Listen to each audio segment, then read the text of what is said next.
അപ്പോൾ ഇന്ന് ഞാൻ വന്നിട്ടുള്ളതേ നമുക്ക് ആഴ്ചയിൽ 3 ദിവസം ചെയ്യാൻ പറ്റുന്ന നല്ലൊരു ഹെയർ കെയർ മെത്തേഡ് ആയിട്ടാണ്. താരം പോവാനും നമ്മുടെ മുടി കൊഴിച്ചിൽ മാറാനും അതേപോലെ തന്നെ ഹോർമോൺ റിലേറ്റഡ് ആയിട്ടുള്ള പ്രശ്നങ്ങൾ കൊണ്ട് മുടി കൊഴിയുന്ന ആൾക്കാർക്ക് വളരെ യൂസ്ഫുൾ ആയിട്ടുള്ള നല്ലൊരു ഹോം റെമഡിയാണ്. അപ്പോൾ ഇത് എങ്ങനെ ഉണ്ടാക്കുക എന്നുള്ളത് ഞാൻ വഴിയെ നിങ്ങൾക്ക് പറഞ്ഞുതരാം. ആഴ്ചയിൽ 3 ദിവസം നിങ്ങൾ ഇത് ചെയ്തു കഴിഞ്ഞാൽ അടിപൊളിയായിട്ട് നിങ്ങൾക്ക് റിസൾട്ട് കണ്ടറിയാൻ പറ്റും കേട്ടോ. നമ്മൾ എന്ത് തലയിൽ തേക്കുന്നതിന് മുന്നേ ആയിട്ട് മുടി നന്നായിട്ട് ജടയൊക്കെ കളഞ്ഞ് വൃത്തിയാക്കിയിട്ട് നമ്മുടെ കയ്യിലുള്ള ഏത് ഹെയർ ഓയിലാണോ അത് തൊട്ട് പറ്റണം. നമ്മുടെ തലയിലും മുടിയിലും നന്നായിട്ട് തൊട്ട് പറ്റണം. ഇത് നമ്മുടെ കുളി കഴിഞ്ഞതിന് ശേഷമുള്ള മുടി ഡ്രൈ ആവുന്ന പ്രശ്നങ്ങളൊക്കെ മാറ്റി നമ്മുടെ മുടി നല്ല ഹെൽത്തി ആയിട്ട് മെയിൻറ്റെയിൻ ചെയ്ത് കൊണ്ടുപോകാൻ നമ്മളെ സഹായിക്കും. അപ്പൊ നമുക്കിനി അത് തയ്യാറാക്കാം കേട്ടോ. നമുക്കിതിന് ആവശ്യമായിട്ടുള്ളത് 2 ഇൻഗ്രീഡിയൻസ് ആണ്. ഒന്നാമത്തത് നമ്മുടെ ചെമ്പരത്തി പൂവ്, അതൊരു 4-5 എടുക്കാം. പിന്നെ നമ്മുടെ സവോള. അപ്പൊ ആദ്യം നമ്മൾ ചെമ്പരത്തിയുടെ പൂവ് വൃത്തിയാക്കി എടുത്തിട്ടുണ്ട്. സവോള ഇതാ തൊലി കളഞ്ഞ് നല്ലോണം കഴുകി വൃത്തിയാക്കി എടുത്തു. അതിന്റെ മുകളിലത്തെ ആ പരുത്ത തൊലി മാത്രമേ കളയേണ്ടുള്ളൂ കേട്ടോ.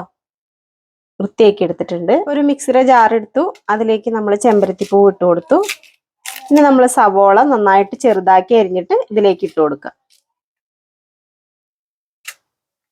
ഈ രണ്ടും കൂടിയിട്ട് നന്നായിട്ട് അരച്ചെടുക്കണം കേട്ടോ. അപ്പൊ അത് നന്നായി അരച്ചെടുത്തിട്ടുണ്ട്.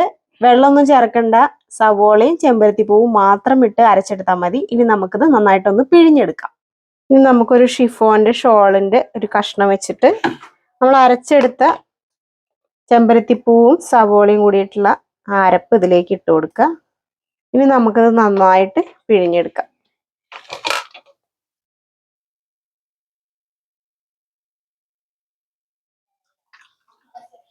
അപ്പൊ പിഴിഞ്ഞെടുത്തിട്ടുണ്ട്. ഇത് ഒരുപാട് നേരം എടുത്തു വെക്കാൻ പറ്റില്ല. ഉണ്ടാക്കി കഴിഞ്ഞ് പിഴിഞ്ഞെടുത്താൽ അപ്പൊ തന്നെ നമ്മൾ തലയിൽ ഉപയോഗിക്കണം കേട്ടോ. അപ്പൊ നമുക്കിനി തലയിൽ തേക്കാം കേട്ടോ. അപ്പൊ തലയിൽ എല്ലായിടത്തും ഇത് നന്നായിട്ട് തേച്ച് പിടിപ്പിക്കണം. ശേഷം ഒരു 10 മിനിറ്റ് കഴിഞ്ഞിട്ട് നിങ്ങൾക്ക് ഇത് കഴുകിക്കളയാം. നോർമൽ പച്ചവെള്ളത്തിൽ വാഷ് ചെയ്ത് കളഞ്ഞാൽ മതി കേട്ടോ. നോർമൽ പച്ചവെള്ളത്തിൽ നിങ്ങൾക്ക് വാഷ് ചെയ്ത് കളയാം കേട്ടോ. അപ്പൊ ആഴ്ചയിൽ 3 പ്രാവശ്യം നിങ്ങൾക്ക് ഇത് ചെയ്യാവുന്നതാണ്.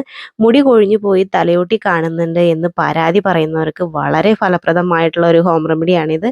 താരൻ, മുടി കൊഴിച്ചിൽ എന്നിവ മാറ്റി ചെറുമുടികൾ കിളിർക്കാനും സമൃദ്ധമായിട്ട് മുടി വളരാനും ഇത് നമ്മളെ സഹായിക്കും കേട്ടോ. കൂടാതെ ഇത് നല്ലൊരു DHD ബ്ലോക്കറും കൂടിയാണ് കേട്ടോ. അപ്പൊ നമ്മൾ പ്രത്യേകിച്ച് നമ്മുടെ ഈ ഒരു ഹോർമോൺ ഇംബാലൻസ് കൊണ്ടൊക്കെ മുടി കൊഴിയുന്ന ആൾക്കാർ വളരെ സങ്കടപ്പെടുന്ന ഒരു അവസ്ഥയൊക്കെ ഞാൻ കണ്ടിട്ടുണ്ട്. അപ്പൊ എന്ത് ചെയ്തിട്ടും മുടി കൊഴിച്ചിൽ മാറാത്ത ആൾക്കാർ ഇതൊന്ന് ട്രൈ ചെയ്ത് നോക്കൂ കേട്ടോ. അടിപൊളി സാധനം. അപ്പൊ നല്ലൊരു വീഡിയോ ആയിട്ട് നമുക്ക് വീണ്ടും കാണാം. അപ്പൊ എല്ലാവർക്കും tata bye bye, see you. അടുത്ത വീഡിയോയിൽ കാണാം.